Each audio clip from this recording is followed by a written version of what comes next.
Hi, I have actually started this a little bit earlier than I said I would because we're in location. So this is Paul for WW2 TV, and we are in a nice obscure location. There's a road looking down towards a town. We're about 25 minutes out of Budapest, and I'm going to hand over to Jeff to tell us about this action and what we're talking about, or we're going to be talking about. He's going to be talking about. It's like a Rorke's drift kind of action. So a final last stand of German forces against overwhelming numbers of Soviet forces. So over to you, Jeff. Hello again, everybody. So yeah, here we are at a place called Hegykastély in English. It's Hegykastély in Hungarian language. Basically a chateau on a hilltop. Now this is we're now talking about Operation Konrad 1, which was the first relief attempt on hopefully from the German perspective relieve Budapest, which was surrounded at the time. So it started on the 1st of January, New Year's Day, 1945. This is at the same time as the Ardennes offensive was going on in Belgium. So there was two SS Panzer divisions were moved down from Poland to look to relieve Budapest. They started their operation on the 1st of January, about 40 k's outside of Budapest, heading roughly eastwards. They went through heavily hilly terrain, very similar to the Ardennes offensive, also in very heavy snow conditions. It was the Viking division and the Totenkopf SS division. They made it to this spot actually. The Viking division advanced guard, the vanguard, made it to where we're standing here at Hegykastély. They actually came down this road to your left and made it to this spot. Now, they originally sent a platoon of Panther tanks down this hill to the town that we can see behind us called Mani. It was in heavy fog. Two of the Panther tanks were taken out and the rest pulled back up on top of the hill where we're standing right now. And then they were quickly realized that they were surrounded by Soviet forces that had quickly arrived in the area to prevent, obviously, the Germans from getting any further to Budapest. So in this neighborhood was a Soviet tank brigade and also an anti-tank regiment and probably other more infantry forces as well, most likely. Now, so the SS, the Viking, this was the Nord, what they call the Norge regiment, Panzer Grenadier regiment, which was originally consisting of mainly Norwegians and other Scandinavians. They later in the war, a lot of them were not alive anymore, so there was also a lot of Germans and Volksdeutsch recruited into the regiment. But anyway, it was still called the Norge regiment. So they were surrounded here as a Kampf group, which was consisting of 18 armored fighting vehicles, including Panther tanks, and a battalion of Panzer Grenadiers, I think largely mounted in half tracks. And it consisted of about 3 understrength companies. But still a significant battle group. They were in this area called Hegykastély, this chateau, of which we're now walking in the grounds of the former chateau. Almost nothing is left of this chateau. However, there is good evidence of warfare and the fighting that occurred here. Now, as Paul mentioned, this was a bit of a Rorke's drift kind of situation for those who know what happened in South Africa. But basically, they were surrounded on pretty much all sides. There was a castle wall, a square castle wall of about 200 meters times about 150 meters, and they were defending the outer walls. But they were under heavy fire from a whole tank brigade and anti-tank regiment, a lot of anti-tank guns, and they were quickly forced away from the walls into the internal chateau and kind of castle buildings in this area. And Soviet infantry where the tanks were blowing holes in the walls, and infantry were coming through the holes and assaulting this area, and the Germans were defending the internal chateau. Luckily for them, they had very thick castle walls, and that could take a lot of damage. Basically, Soviet soldiers were coming through the walls, and the Germans were firing Panzerfausts at, at, at them as they were coming through the walls. So we're about to, I think, see the first remains of the chateau and the fighting through this wood. And I haven't been here for several years, so it's a little bit further on, I guess. But you'll see a fair bit of battle damage from what's remaining. There's even a photo of the Norge regiment. I think it was called Kampfgruppe Dargers in German. Here's the turret, one of the turrets of the chateau, and it's got a lot of holes in it from, it looks like tank fire and artillery fire hitting this medieval tower. It's really taken a real punishment. And you literally kind of discovered this and researched this yourself. You read about this and you came here and you found this isn't out of a guidebook. You're not following someone else here. You've done all the groundwork to this, and I'll just pan up. Yep, a lot of holes in that. Heavy caliber artillery strikes there for sure. And we're going to take you to another location nearby here as well. Amazing stuff. I know, JD, you're watching this.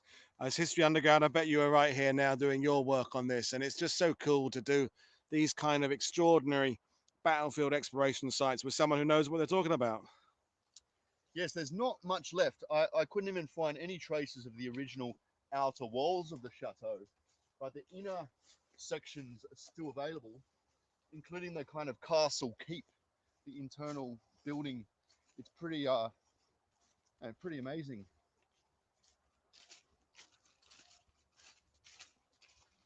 But yeah, very hard to find out where this actually was. It's written about in diary entries, but when the Germans talk about it, they use the German name for this this castle. So it took a little bit of research to work out, what it's called in Hungarian, and it doesn't really easily exist anymore. So here's the internal castle keep, where the Germans were sheltering and holding the internal perimeter of the courtyard, and there's a lot of battle damage. Oh, look at that, eh? For the Spang fans out there, there's some real Spang on this. And from all directions, let's have a walk around it. Yeah. JD is saying, oh, dude, yes, I wish I was there, all that kind of stuff. Fantastic stuff, yeah.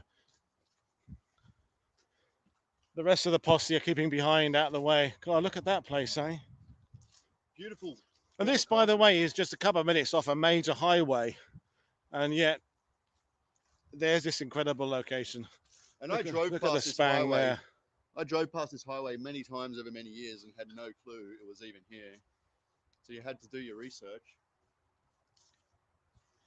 And remember, folks, I'm just on my mobile phone. I'm on holiday. This is a battlefields and beer trip, and yet we've got this incredible opportunity to see some brilliant stuff here.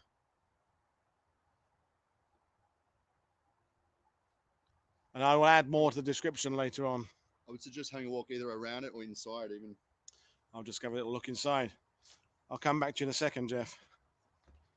So there we are, in true JD style. I'm just walking and having a look. And I can see why Jeff described this, because he told us about this location yesterday over dinner or something, why you could liken it to Rorke's Drift, and using Panzerfausts against Soviets coming through the outer walls of this position and then falling back to the inner wall. It has that Rorke's Drift or Alamo, maybe. I've got a photo of, this is the Kampfgruppe Dagers at Hegykastély. standing probably exactly where we're standing right now, inside the castle. So you can Google that. Kampfgruppe Dages. Wow. And the leader was called Fritz Dages. Excuse my pronunciation. And this was a they had a 360-degree defense here on top of this rather unremarkable hilltop with the forest. But they surrounding it was just open fields, and they were on the high ground, so they were in a good defensive position. But Konrad won. The operation could not continue past this point. This is the maximum extent of their first attempt to liberate, to use that word, Budapest. And we're still about 33 kilometers from Budapest, where we are right now. Now, the Kampfgruppe was surrounded here for, I think, about 2, maybe 3 days before they exfiltrated out one night in heavy snow, most likely, in darkness and heavy fog otherwise. So, yeah, they were here for about 2 to 3 days. It was really like a real Rorke's drift situation. Yeah, brilliant stuff. Well, I'll come back to Jeff in a minute. I'll have a little look around on my own while I'm here, because I don't think it'll be something I'm coming again unless JD wants to bring me here on the History Underground Gettysburg Museum of History budget. We come in with the full team. I'll tell you where it is if you're nice to me, JD.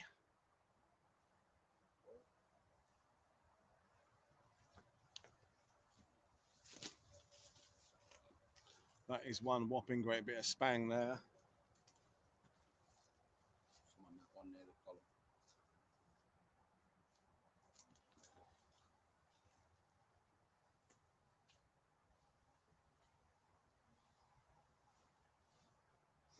So it's one of those locations that, as we said, right near a main highway.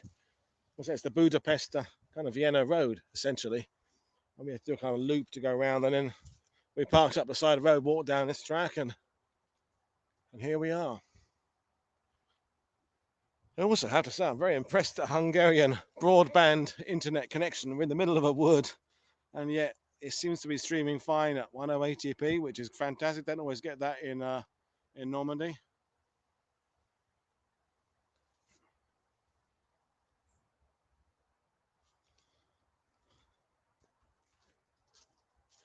More bullet holes up there. Well, not just bullet holes. And Ross has got the drone up, so we'll have some drone footage of this at some point. Maybe we can see the drone up there. Somewhere there. Right. I'll go around it.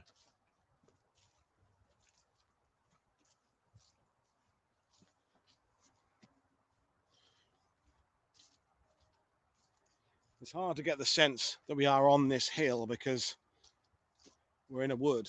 But when we drove up, we could see this. It's not a massive grate, it's not Montpinçon in Normandy, but there is, nevertheless, it's a bit of elevation. It's like a spur, I suppose you'd call it.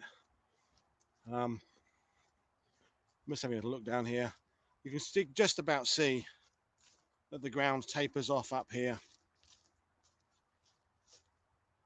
Oh, I think maybe I have lost signal there.